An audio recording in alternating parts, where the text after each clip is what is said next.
Hello everyone, welcome back to my channel. ప్రేమతో వండండి, ప్రేమతో వడ్డించండి. ఇవాళ మనం మునక్కాయ ఫ్రై ఎలా చేయాలో చూద్దాం.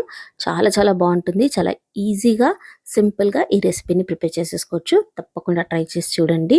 ఇలాంటి మంచి రెసిపీస్ కోసం ఛానల్ని తప్పకుండా సబ్స్క్రైబ్ చేసుకోండి. ఇప్పుడు ఈ రెసిపీని ఎలా చేయాలో చూద్దాం. ముందుగా 5 మునక్కాయలను పీల్ చేసేసుకొని ఈ సైజులో పీసెస్గా కట్ చేసి పెట్టుకున్నాను.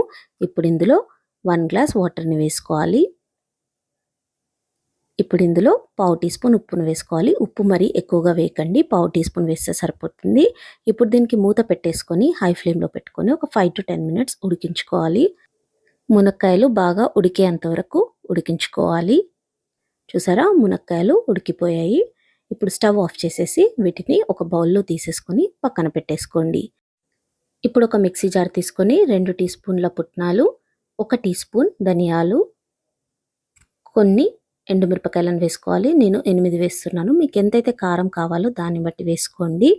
ఇప్పుడు ఇందులో ఒక 10 ఎల్లిపాయలను వేస్తున్నాను. పొట్టుతోటే వేస్తున్నాను. ఇలా వేయడం వల్ల టేస్ట్ బాగుంటుంది. కొంచెం ఉప్పు వేసేసుకొని మెత్తగా గ్రైండ్ చేసేసుకోవాలి. ఉప్పు మరీ ఎక్కువగా వేయకండి, కొంచెం చూసి వేసుకోండి. ఆల్రెడీ మనం మునక్కాయలలో వేసాం కాబట్టి. చూసారా, ఇలా పౌడర్ చేసేసిన తర్వాత పక్కన పెట్టేసుకోండి.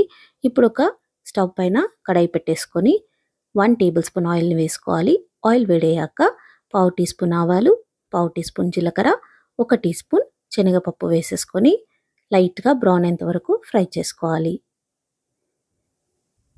ఇవి లైట్గా బ్రౌన్ కాగానే ఇప్పుడు ఇందులో కట్ చేసుకున్న ఒక ఉల్లిపాయ ముక్కలు, కొంచెం కరివేపాకును వేసేసుకొని బ్రౌన్ అయ్యేంత వరకు కలుపుతూ ఫ్రై చేసేసుకోండి.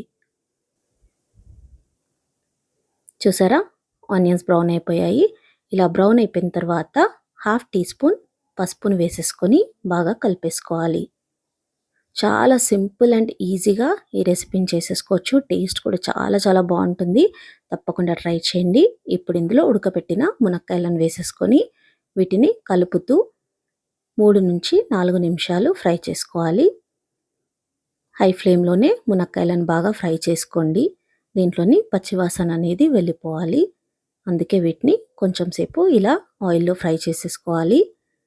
ఆయిల్లో ఫ్రై అయిపోయిన తర్వాత ఇప్పుడు ఇందులో మనం గ్రైండ్ చేసి పెట్టుకున్న పౌడర్ని వేసేసుకొని మళ్ళీ బాగా కలుపుకొని స్టవ్ని మీడియం ఫ్లేమ్లో పెట్టేసుకొని 2 to 3 మినిట్స్ ఫ్రై చేసుకోవాలి. ఈ పౌడర్ ఏదైతే ఉందో అది కూడా బాగా ఫ్రై అయిపోవాలి. 2 to 3 మినిట్స్ కలుపుతూ ఇలా ఫ్రై చేసేసుకోండి. ఇప్పుడు ఇది రెడీ అయిపోయింది. ఇందులో కట్ చేసుకున్న కొత్తిమీరను వేసేసుకోవాలి.